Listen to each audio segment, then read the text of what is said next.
بسم اللہ الرحمن الرحیم۔ حضرت عائشہ صدیقہ رضی اللہ تعالیٰ عنہ فرماتی ہیں ایک عورت تھی اور اسے نبی پاک صلی اللہ تعالیٰ علیہ وسلم نے وہ کلمہ پڑھ کے مسلمان ہوئی، مدینہ طیبہ آ گئی تو حضور نے مسجد نبوی شریف میں اس کے لیے مکان،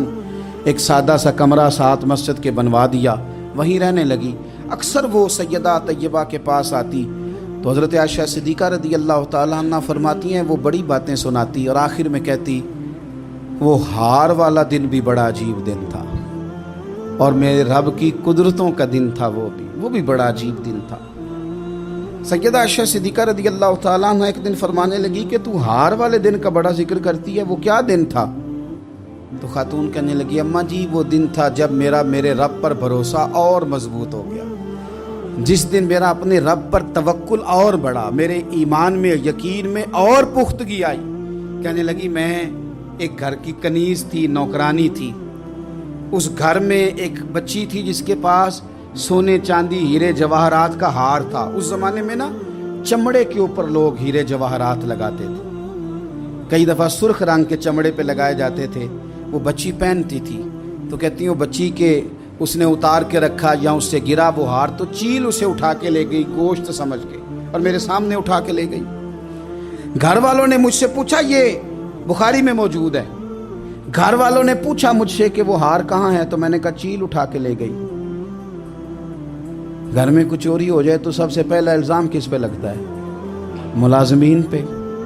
کہتے انہوں نے مجھے بڑا مارا، بڑی تکلیف تھی، حتیٰ کہ میری شرمگاہ تک کی تلاشی، میری عزت اتنی خراب کی میں بتا نہیں سکتی۔ میں نے اپنی زندگی میں ایک واقعہ دیکھا، ایک امیر گھر میں چوری ہو گئی، ملازم کو اتنا مارا کہ وہ چارپائی پہ پڑ گیا، پولیس والوں سے اتنی مار پڑوائی گئی کہ وہ بیچارہ چارپائی پہ پڑ گیا اور پھر وہ اتنا بیمار ہوا اور کچھ دنوں کے بعد پتہ چل گیا کہ چور تو اپنا بیٹا ہے ان کا،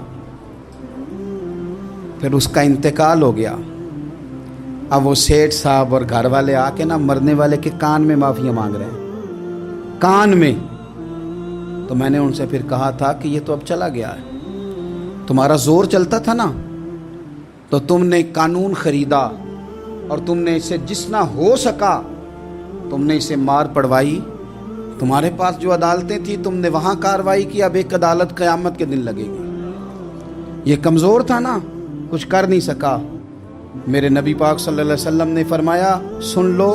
اگر سینگ والی بکری نے بغیر سینگ والی بکری کو تکلیف دی ہوگی نا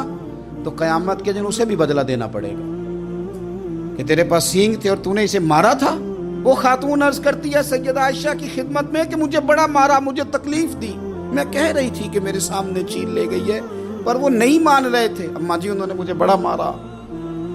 حضرت عائشہ صدیقہ کہتی ہیں پھر کیا ہوا؟ کہنے لگی اماں جی جب کوئی میرا مددگار نہ رہا، مجھے تکلیف دے رہے تھے، رسوا کر رہے تھے، تو میں نے اپنے رب سے مدد چاہی، میرے رب کی طرف میں نے توجہ کی، میں نے کہا مالک اب تو ہی میرا مددگار ہے۔ کہتی ہے وہ مجھے مار رہے تھے تو وہ چیل جو ہار لے گئی تھی وہی لے کے واپس آ گئی اور ہمارے سروں کے قریب لا کے اس نے جب اس ہار کو پھینکا وہ مجھے چھوڑ کے سائیڈ پہ ہوئے، وہ میری بے گناہی جان گئے، لیکن آپ کو بتاؤں اس دن سے میرا اپنے رب پر یقین اور بڑھ گیا۔ مجھے سمجھ آ گئی کہ جب انسان پورا ٹوٹ جاتا ہے اور جب کوئی چاروں جانب اس کا مددگار نہیں ہوتا تو رب تو ہوتا ہے نا، اللہ تو اس کا مددگار ہوتا ہے نا، وہ تو پھر اپنے اس بندے کی مدد کرتا ہے نا، پھر وہ تو توانائی دیتا ہے نا، وہ تنہا نہیں چھوڑتا، وہ تو آنسوؤں والوں کے آنسوؤں پہ بڑا کرم فرماتا ہے، وہ تو قسم پرسی میں آ جاتا ہے، اس کی رحمت بڑھ کے استقبال کر لیتی ہے۔